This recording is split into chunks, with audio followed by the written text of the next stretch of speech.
اس کیسے کی کھود کرید میں جب پڑے تو وحدت الوجود نکل آیا، وحدت الشہود نکل آیا، وہ فلسفے بڑے بڑے نکل آئے، وہ عقل و خرد کی بڑی اونچی منزلوں پر جا کر آدمی کی کچھ سمجھ میں تو آ سکتے ہیں، ورنہ اسی میں کفر ہے۔ اس کا ہر چیز اللہ ہے، اس کا مطلب ہے اس میں سے وہی پھر ہماؤس نکل آیا۔ یہ سارے فلسفے انسانوں نے اسی سوچ میں تو نکالے ہیں۔ لیکن یہ کہ میں نے کہا تھا نا کہ ہوشدار کے رہبر دب تیغست قدم راہ، تو اس اعتبار سے تقرب کا مفہوم کیا ہے کہ اللہ کی طرف باطنی طور پر بڑھنا، اور بڑھنے کے لیے کہیں دور جانے کی ضرورت نہیں ہے، اپنے ہی اندر۔ وہ جو میں نے بارہا آپ کو سنایا ہے شعر عبد القادر بیدل کا، ستم است گر ہوست کشد کے بسیر سر و تمندرا، تجھے اونچا کم نہ دمی دئی درے دل کشاب چمن درا۔ بڑے ستم کی بات ہے کہ تمہاری خواہش نفس تمہیں کہے چلو بھائی ذرا باغ میں جا کے دیکھو، سر و سمن کی سیر کرو، دیکھو کیسے اچھے اچھے پھول ہیں، کیسا سبزہ ہے۔ ارے تم خود گنچے سے کم دمکتے ہوئے نہیں ہو، تم تو اللہ کی تخلیق کا کلائمیکس ہو۔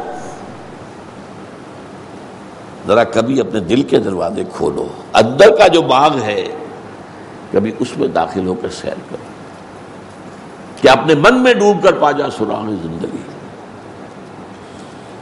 تو وہ تو ہے، وہ کہیں دور نہیں ہے، تم جو ہے اس کی طرف متوجہ نہیں ہو۔ تمہاری ساری توجہ جو ہے دنیا کی طرف ہے، تمہاری ساری بھاگ دوڑ دنیا کے لیے، تمہاری ساری سوچ بچار دنیا کے لیے، تم اس کی طرف متوجہ نہیں ہوتے۔ ہم تو مائل بکرم ہیں، کوئی سائل ہی نہیں،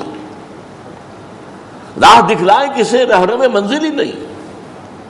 یہ جو حدیث میں آتا ہے کہ رات کے آخری حصے میں اللہ سمائے دنیا تک اتر آتا ہے، کیسے اتر آتا ہے یہ ہم نہیں جانتے۔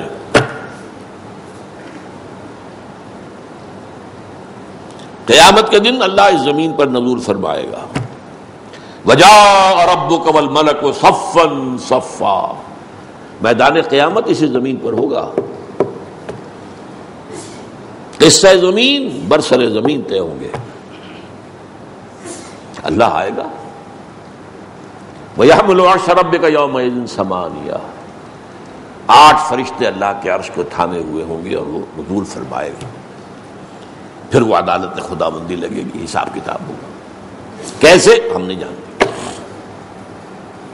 اس اعتبار سے تم اصل میں اپنے باطن میں جھانکو۔ باطن میں کیا ہے؟ اب وہ بات جڑ جائے گی، وہ جو شروع کی بات تھی، دل کی گہرائیوں میں روح ہے، اور روح اس کا تعلق اللہ کی ذات کے ساتھ ہے۔ روح کی طرف توجہ نہیں تمہاری، تمہارا سارا توجہ ہے وہ جسد مادی کی طرف ہے، اس کے تقاضوں کی طرف ہے، اس کی ضروریات کی طرف ہے، اسی میں مصروف ہے۔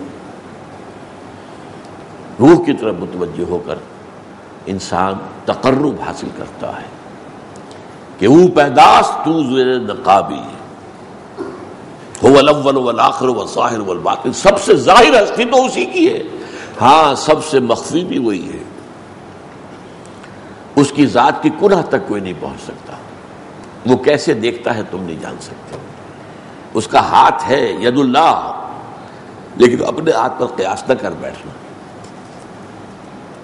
اس کی کوئی تجلی ہے جسے کہا گیا ہے کہ اس کی ران کھولی جائے گی، یوم یکشف عن ساق، اس کو کیا ہو اسی وقت پتہ چلے گا۔ آج ہم یہاں اس میں بحث کریں گے تو ہم گمراہی میں مبتلا ہو جائیں گے، یہ متشابہات میں سے۔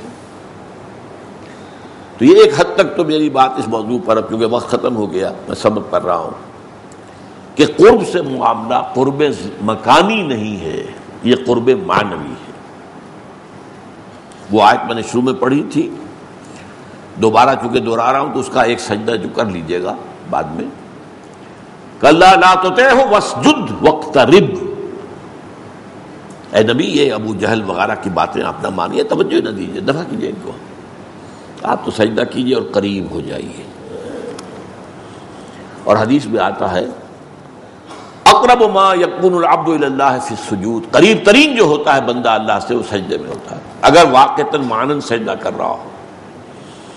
ایک سجدہ وہ ہے کہ جسم تو جھک گیا ہے اور نفس امارہ کھڑا ہے جو کا تو شیطان لعین کی طرح میں سجدہ نہیں کروں گا، تم جاؤ کرو.